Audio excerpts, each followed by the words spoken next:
Tsaka tambo. Pinaggigilan meron. O, diba? Alam niyo kung sino pinaggigilan ko? Secret. Hello mga friendship! Ito na naman ako. Kararating ko lang galing sa palengke. Bumili uli ako ng aking uulamin. Aking uulamin lang. At ito yung binili ko. Isa-isahin ko. Sana hindi kayo magsawa sa akin.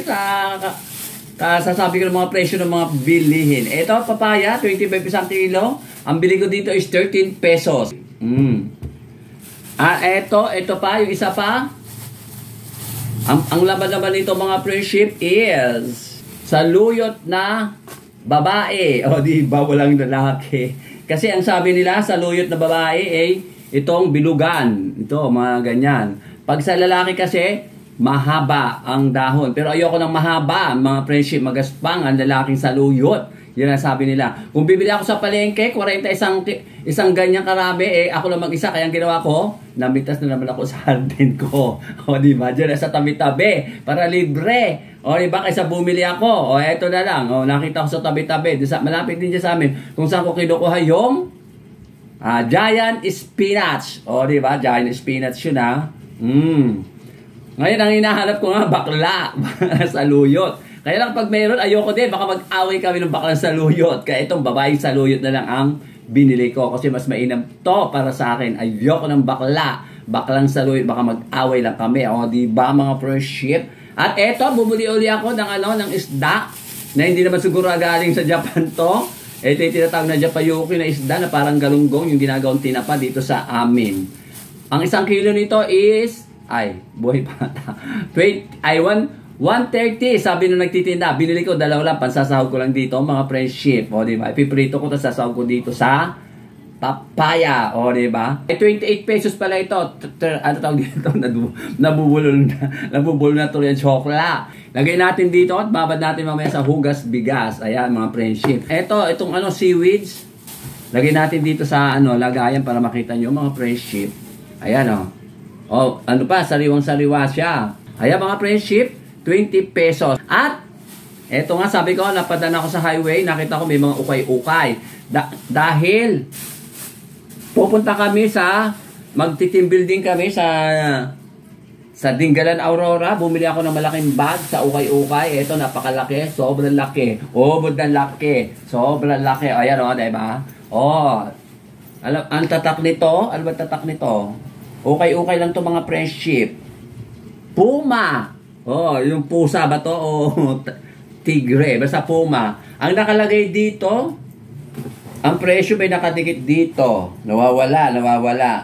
Eto, 30 pesos. Ayan para totoo mga friendship. Ayan Dahil mabait ako, ayan mabait din na tindera, sinang. Tinawaran ko ng 20, binigay na niya. Sobrang laki, diba? Para lahat ng ilalagay ko, pati lalaki, ilalagay ko dito. Charot! Joke lang. Wala ko ilalagay na lalaki. Kung meron si empanada at saka tambo.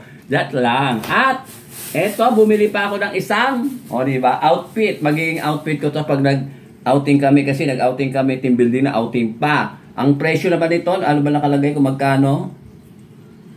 Eto, 30 pesos. Ukay-ukay. Ayan, nakikita ba? Para pagkasinod ko to sa beach, pag nag kami, masisilaw lahat ng mga BHW. Diba? Masilaw sila lahat. Wala akong pakialam, diba? At eto, bili ko nga, 30 nakalagay dito, pero tinawaran ko ulit.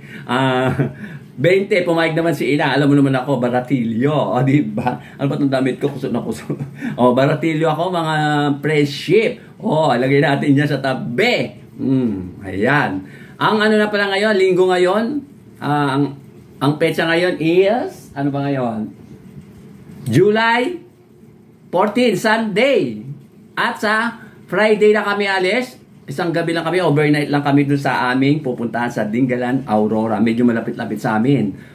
Dito sa Cabiao. Siguro mga 2 oras o 1 kalating oras lang. 1920 sa Sabado at Linggo. Linggo, uwi na kami. Diba? Hindi sana ako sasama kaso kinulit ko ito ng mga kasama ko Kasi ako nga ang vice president ng BSW. Diba? Ganda ko. Diba? Asan ang ganda? Diba? Joke lang. Wala akong ganda. Ipiprito na natin ang isda. isdang Japayuki. Ayan. Pansasahog sa gulay. Pero hindi ko isasahog to lahat mga friendship. Para yung iba, bukas naman. O, diba? Tipid-tipid lang ako mga friendship. Kasi nga, maliit lang aking allowance sa barangay. 2,000 lang sa buwan. Tapos, umuupa pa ako. O, diba? Paano ko nakasurvive? Kasi minsan, nanghihiram ako doon sa pamangkin ko, sa kapatid ko ng pambayad minsan sa tubig at saka sa kuryente. O, diba mga friendship? Ganun ako katipid. Pag di ako magtipid, kawawa akyal. So, diba mga friendship? Kaya binabaliktad ko na mga friendship at malapit ang maluto ang isda. Luto na siya mga friendship. Ito, o diba? Para bukas at saka ngayon. Magluluto na tayo ng gulay. Ito yung walang katapusang hugas bigas. O diba? At saka takpan at pakuluan. Kumukulo na mga friendship ang hugas bigas. Tsaka ngayon ito yung halubaybay, bagong isda. Pero natin mga friendship. Katulad ng ginawa ko, konti lang nilagay ko mga friendship kasi papaya ang lulutuin. Hindi siya tinola mga friendship, kundi inabraw or diningding. Ayan, ganyan lang mga friendship.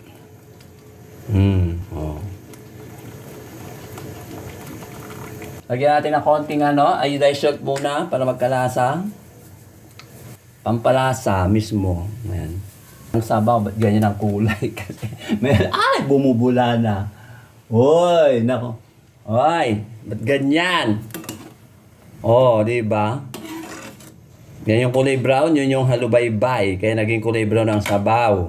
Dahil sa halubay. Tsaka lagay na natin tong papaya. Lalaki ng hiwa ko ng papaya mga friendship, oh. Kasi gusto ko yung malalaki, ayoko ng maliliit. Para pag kinain, suwak na suwak, di ba? Pang tinola ba ang hiwa nito o ano? Di ba? Paano pinaggagawa? Kung ano pinaggagawa ko mga friendship, isang tambak na gulay ay napapaya, tsaka lagay natin tong isang ulo ng Japayuki, tong isda. At saka ito dati, tong bangos, mga ilang araw na, charot. Tsaka natin takpan at pakuluan. Eto, kumukulo na mga friendship. Diba? Tignan mo yung ulo, tsaka yung katawan ng bangos. Nagsiswimming na silang dalawa, hindi naman sila magkaano-ano. Diba? Isang Japayuki tsaka bangos. Buti kung magkasundo sila. Ayun, pagtabi niya natin ng ganyan. Baka hindi kaya sila mag-away mga friendship. Diba? Ang ganda. Tandem sila, lovers in Paris. Ay, lovers in papaya. Diba? Mga friendship! Lalagyan na natin ang isang tambak na saluhit na babae. Pag bakla siya, mag-aaway kami. Diba? Pala akong baliw dahil nag-iisa ako. Minsan kasi biglang sumusulpot si Tambo o kaya si Empanada Boy. At least marami yan. Pakakainin ko sila ng babaeng saluyot. Gusto kaya nila to? Babaeng saluyot. Diba? Mga friendship, ang dami. Malapit na siyang maluto. Diba? Kakain na ako mamaya-maya, ako yung mag-isa lang. Mamaya yan, luto ng mga friendship. At luto na nga siya. Diba? Ang babaeng saluyot, tahimik. Kung may baklang saluyot dito naghalo, baka magsabunutan sila. Diba mga friendship, yung isda, nagkasundo sila. Mga friendship, eto na yung seaweeds. Kung walang kamatis, malang kamatis, eto na lang. Diba? Tomato sauce na walang kamatis. Pwede naman lagay dito mga friendship. Diba? Ano siya kaya lasa nito? Diba? Tomato sauce na walang kamatis, puro sauce. Diba? Haluin ko na lang mamaya yung mga friendship. Kakalat ko yung sauce na walang tomato at saka lalagyan ng sibuyas. Gagano lang natin mga friendship. Ayan. Para maganda-ganda naman tignan. Diba? Mukha siyang masarap. Diba? Malang kamatis di tomato sauce na lang. Kaya lang walang kamatis. Kundi sauce lang. Oh, di ba mga friendship? Mga friendship, ito na ang aking finished food. Hindi po yan tinolang isda ha. Dinengdeng or inabraw. O, di ba? Ang sarap niya. At ito nga yung isa kanina, yung seaweeds na imbis na kamatis lagay ko, sauce na lang, walang kamatis. At ito pa yung isdang japayuki. O, pero di ko ulam yan. Display lang yan mga friendship. Mga friendship, kakain na ako. Ito, papakita ko yung aking ulam. Ay, pagkain. Ito yung yung tawag dito, yung dinengdeng. At ito yung yung seaweeds. Diba mga friendship? Ay, hindi ko nakita tong ko, underarm. Kasi nakaganito na ako, sobrang init. Nagpapawisan ako mga friendship, kaya nagdilintar na lang ako. Dilintar apron. O, diba mga friendship? Papakita ko lang sa inyo paano kumain nito. Pagba natin to na naman, puro tikim. Ang saluyot, super lapot. Pero pag malapot, masarap. Pag malapot. Hanggang saluyot kaya malapot, parang okra. Kamag-anak ng okra ito. Sarap siya, kaya luto ko. At ito, seaweeds. Wow! Diba? Masarap. Kahit na tomato sauce pa ang sahog dito, masarap. Kahit na walang kamatis, kahit sauce lang. Diba? Harap. Subukan nyo mga friendship. Pwede naman itong isda na ito, kaya hinalo sa gulay. Gusto mong ganyan?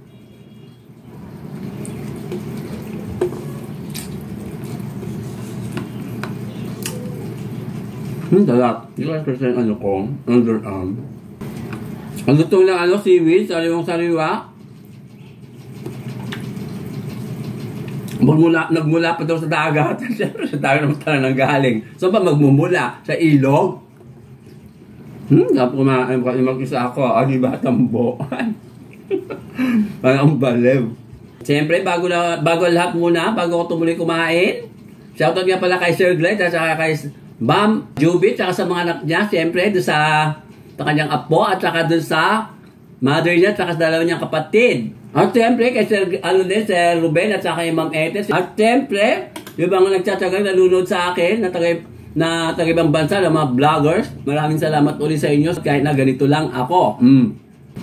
At sa mga vloggers din, na nagtsatsaga rin nalunod dito sa akin, dito sa Pilipinas, maraming salamat din sa inyo, mga friendship. At siyempre, sa kaibigan ko lang isang Jess sa soup, pero parang na Jess, at sa pamilya niya. Nabubulunan ako, diba? Thank you for watching. Bye-bye na mga friendship.